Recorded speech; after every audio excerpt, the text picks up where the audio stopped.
In 1939, in the small city of Davenport, Iowa, a group of children lived in an orphanage. They had already faced hardship, loss, and abandonment. But what happened next would scar many of them for life, all in the name of science. The experiment was led by Dr. Wendell Johnson, a respected speech pathologist at the University of Iowa.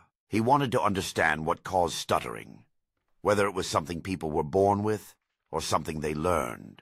But instead of studying adults or volunteers, Johnson and his graduate student, Mary Tudor, chose orphans. 22 children aged 5 to 15. The study was simple and cruel. Half of the children were praised for their speech. They were told they spoke beautifully, that they were smart, confident, and articulate. The other half were told the opposite. They were criticized, ridiculed, and told they had speech problems, even when they didn't. This psychological manipulation was meant to see if stuttering could be created through suggestion and shame.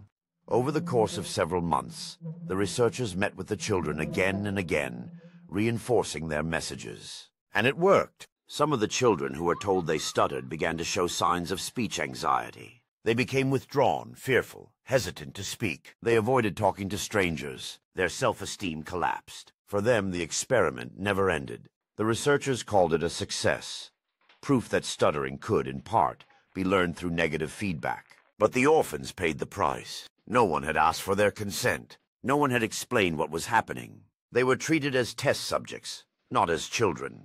For decades, the study remained buried in university archives. It was nicknamed the Monster Study, a title whispered by researchers who recognized how unethical it had been. When it finally came to light in the early 2000s, public outrage followed. Some of the surviving children came forward, describing lifelong struggles with speech and confidence. In 2007, the state of Iowa officially apologized and awarded compensation to the victims. Dr. Johnson's reputation suffered posthumously, and the University of Iowa condemned the research. But for the orphans who endured it, the damage could never truly be undone. The Monster Study is a haunting reminder that cruelty can hide behind the mask of curiosity, that the pursuit of knowledge, when stripped of empathy, can destroy the very people it seeks to understand. Science is meant to heal, not to harm, and history will always remember what happens when that line is crossed.